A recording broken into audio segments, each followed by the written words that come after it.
So I've owned my Ford F-150 Lightning for about 2 months now. And in that time, I've done my 70-mile-an-hour high range test, a ton of DC fast charge recordings, and I've also taken it on 2 pretty long road trips. So I'm getting a feel for what I really like and don't like about the truck. So I figure it's time for me to tell everybody my top 10 likes and dislikes about the Ford F-150 Lightning. Now, I do want to point out that not everything that I'm going to mention here today is specific to the fact that it's an electric truck. There are some things that I like and don't like that are also shared with the gasoline and diesel versions of the F-150. Now, if this is your first time here on State of Charge, please click that subscribe button and ring the notification bell so you don't miss any upcoming F-150 Lightning, as well as other electric vehicle news and reviews. First up, let's talk about the top 10 likes. Now, I'm very happy with my F-150 Lightning. I probably could have listed a lot more, so I think I'm going to probably throw in a bonus like at the end. All right, let's start this off right. Number 1 is the power. 580 horsepower, 775 pound-feet of torque. This thing is nuts. When you stomp on it, you just get thrown back into your seat. And really quickly, you're going faster than you should be going. So you have to be careful when you're driving the Lightning. Now, I let a friend of mine recently drive it who owns an older model Raptor. I think it's about 5 years old, Ford Raptor. And he was just going crazy over it. He said his Raptor never felt anything even close to being as fast as this, and the instant torque is what really threw him. He just couldn't imagine how you just step on the pedal and you just immediately get thrown back. And honestly, at low speeds, you even get a little bit of wheel spin from the front tires. But performance has to be number 1. This thing is fantastic. One of the more well-known automotive news outlets recently track tested a Lightning Platinum, and they came off with 4.0 seconds from 0 to 60. That's faster than what Ford promises, and a 12.7 second quarter mile. I mean, can you imagine a 6,600 pound pickup truck stock doing under 13 seconds in the quarter mile? It's just nuts. So I had to come out of the gate with power. The Lightning's power is just amazing. Number 2, I love the large panoramic glass roof with the power sunshade. I have a Tesla Model 3 and it also has a panoramic glass roof, but it doesn't come with any type of sunshade. So I had to buy an aftermarket one that kind of clips in place.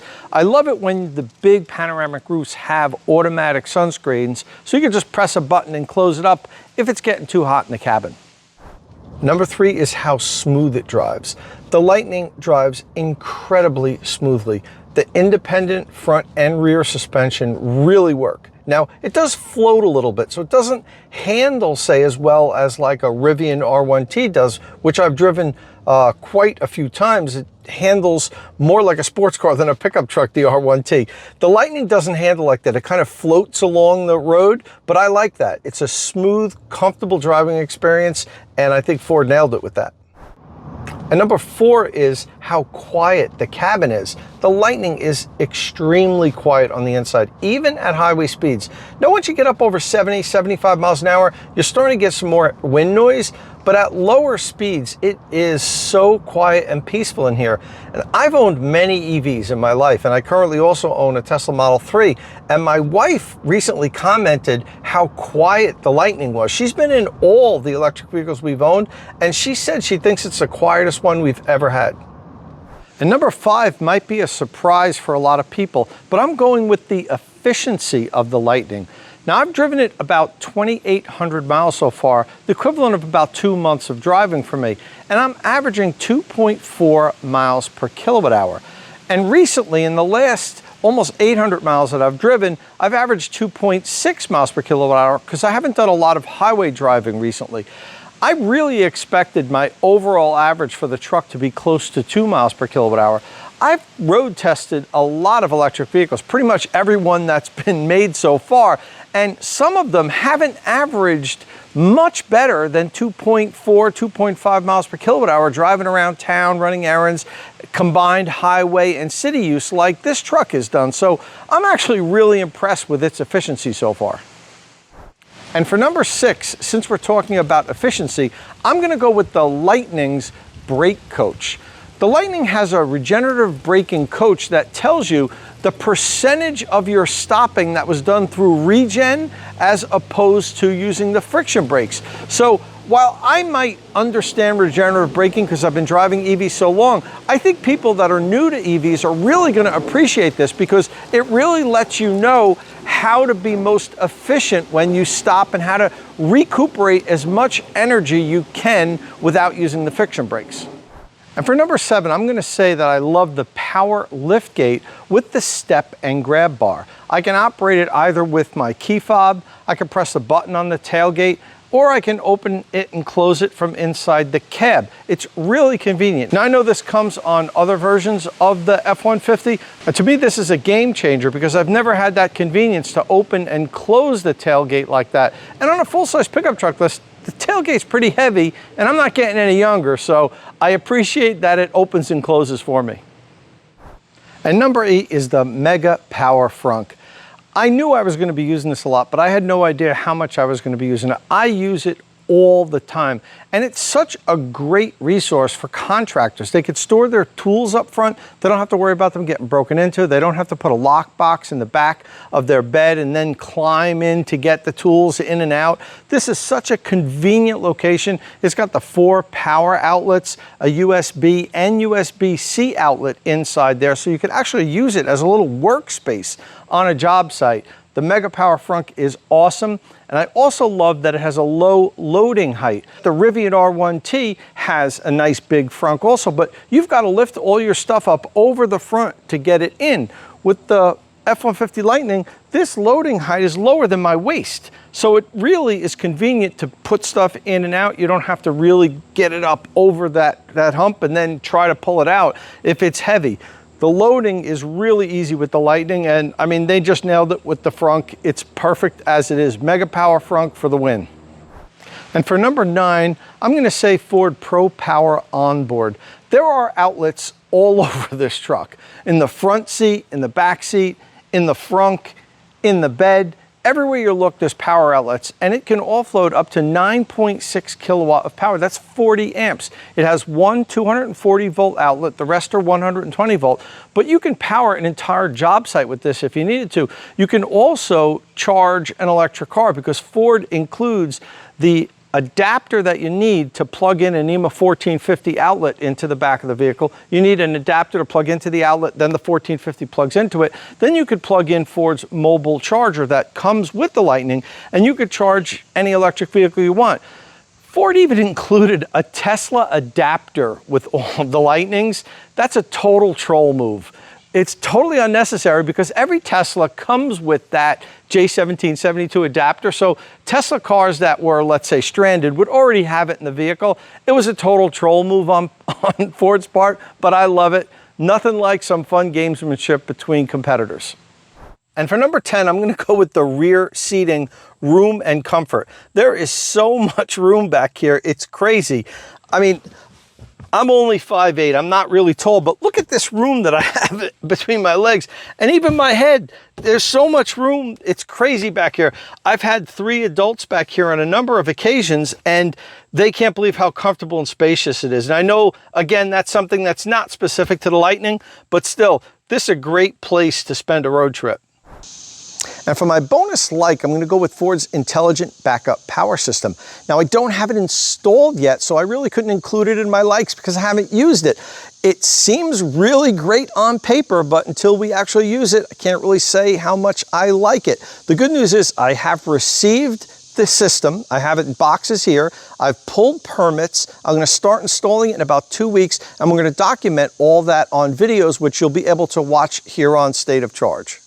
This video is sponsored by Qmerit, North America's largest network of electric vehicle charging station installation professionals. I know you may be tempted to install your own EV charging equipment, but I urge you to use a licensed professional to do so. Working with a 240 volt circuit can be extremely dangerous for non-professionals. The wiring may look simple, but there are many best practices that electricians follow that the average homeowner doesn't know about, and it could come back to haunt you. Something as small small is not using the proper gauge wire nuts for the heavy continuous high amperage load of EV charging can potentially lead to a fire. So follow the link in the description of this video and a local Q-Merit electrician will provide you with a no obligation, no hassle, free estimate.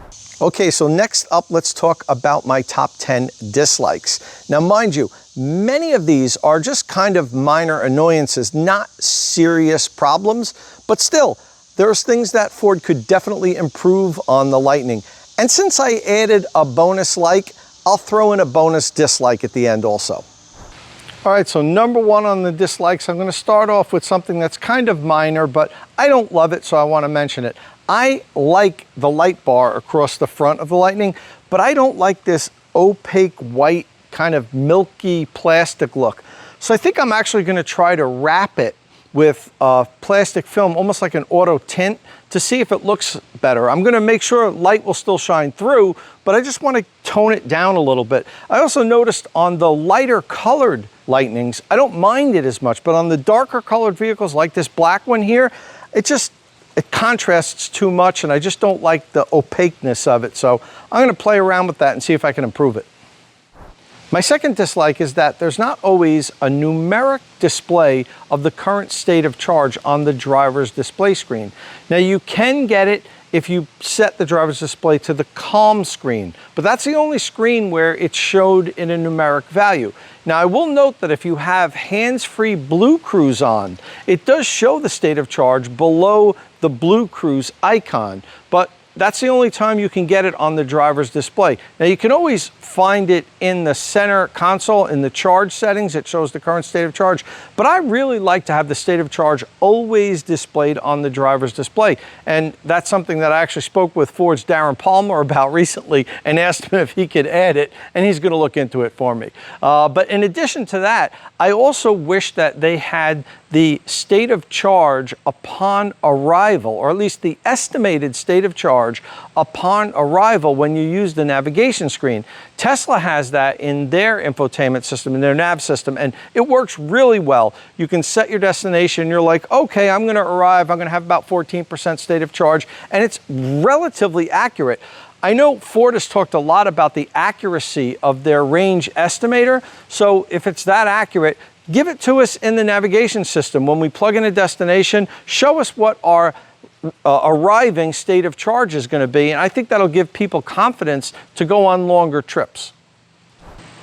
Now my third dislike is I'm going to say the Android Auto integration, and that's because I seem to have about a 50% connection rate. Half the times I get in the car it says Android Auto connection failed, and I have to either plug in my phone or turn the vehicle off, turn my phone off, turn it back on, go through the whole thing for it to connect. Now, I will give Ford a little pass on this because it's possible that it's my phone causing the problems. I have a new Samsung S22 Ultra, so maybe it's the phone. I haven't had problems with it connecting to other devices or my Tesla, so I'm kind of thinking that it's the Lightning, but it's really annoying. Half the times I get in my Lightning and it doesn't connect.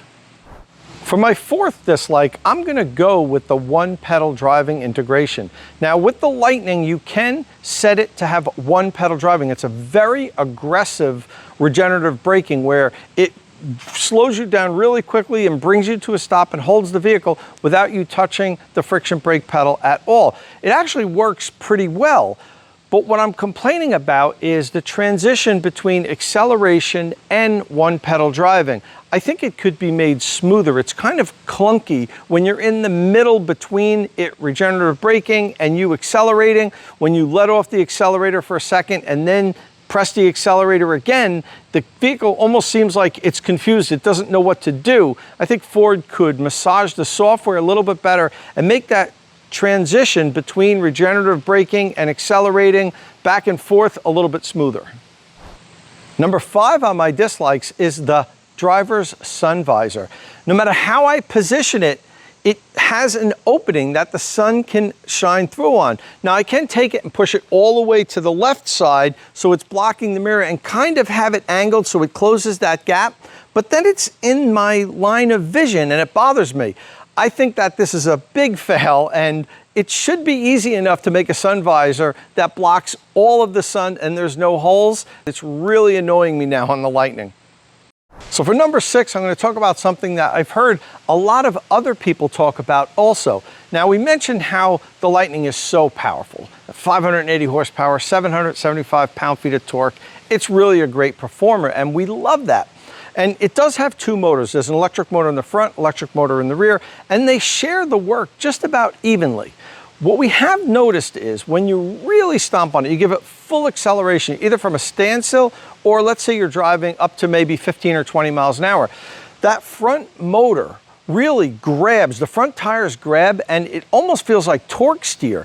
The vehicle wants to go in the direction if you're not pointed perfectly straight. So you really have to grab the steering wheel hard if you're going to step on it. Otherwise, it's going to try to like pull you. I even get wheel spin up to like 35 miles an hour. If I'm alone in my Lightning and there's no load, I don't have any cargo or anything, I'm driving 25, 30 miles an hour, the front wheels give a nice little chirp. And when they do that, they're trying to pull any way they can. If you're not perfectly lined straight, the truck's going to try to pull you in that direction. So I almost think that they could blend the rear and front motor a little bit differently, or even make the rear motor do more work than the front.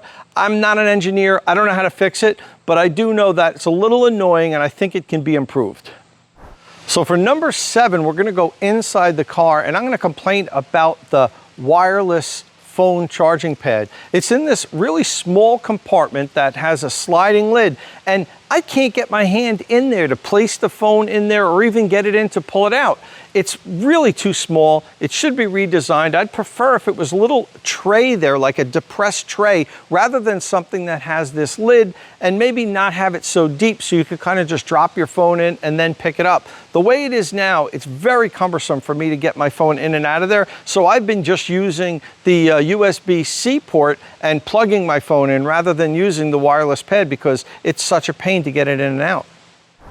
And for my 8th dislike, I'm going to go with an aspect of the center console that bothers me.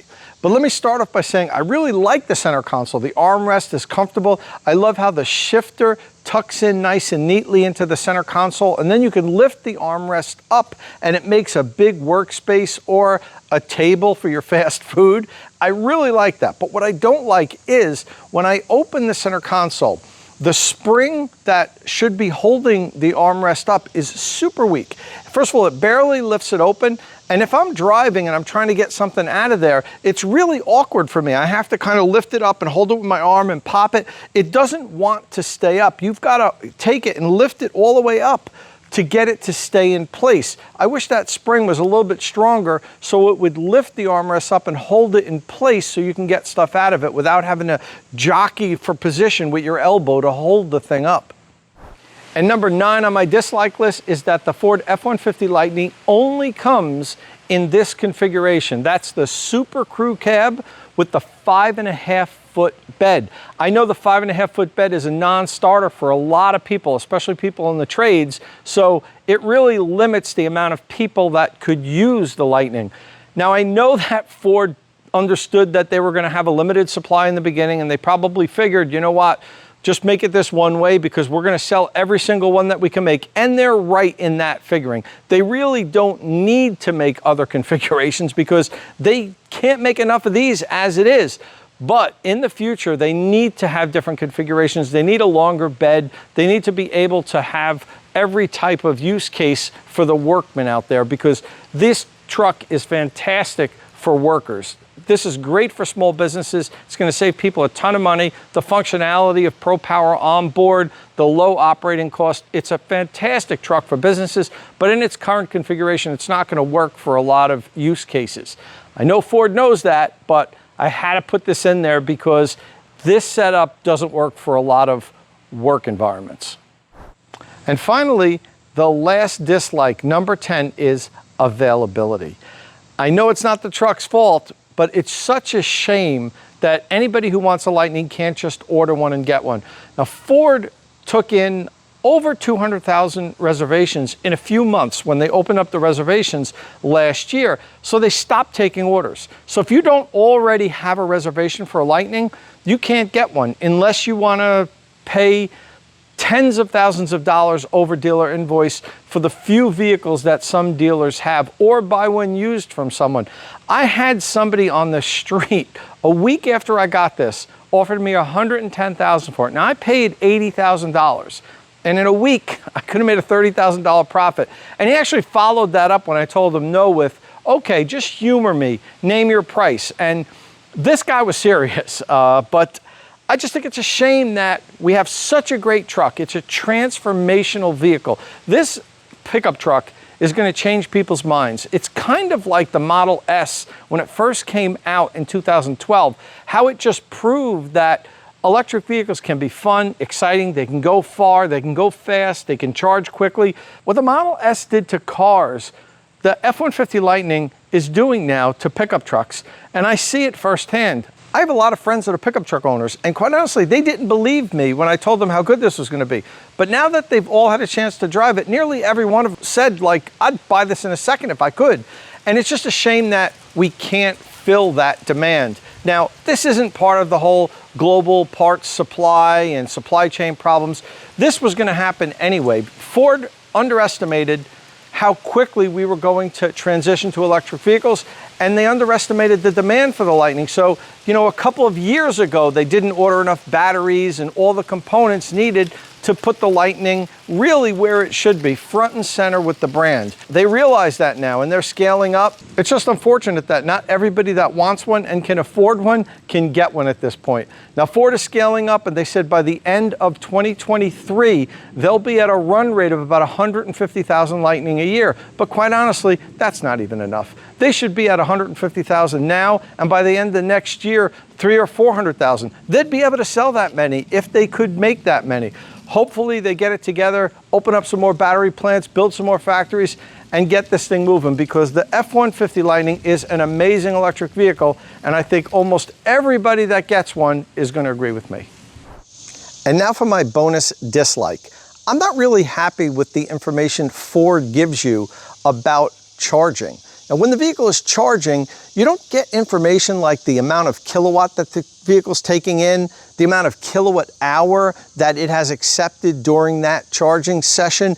You get the current state of charge, you get the time to completion till it's going to be 100%, but that's really it. Ford really should offer more information. Let the owners see what kind of charging power is coming in and how many kilowatt hour have been added in that charging session. I really think it would be an improvement, and customers would appreciate it. Well, that's it for my top 10 likes and dislikes of my Ford F-150 Lightning. Let me know if you agree or disagree with my choices in the comments section below. And please, if this is your first time here at State of Charge, don't forget to tap that red subscribe button down below this video and ring that notification bell so you don't miss any upcoming content here on State of Charge.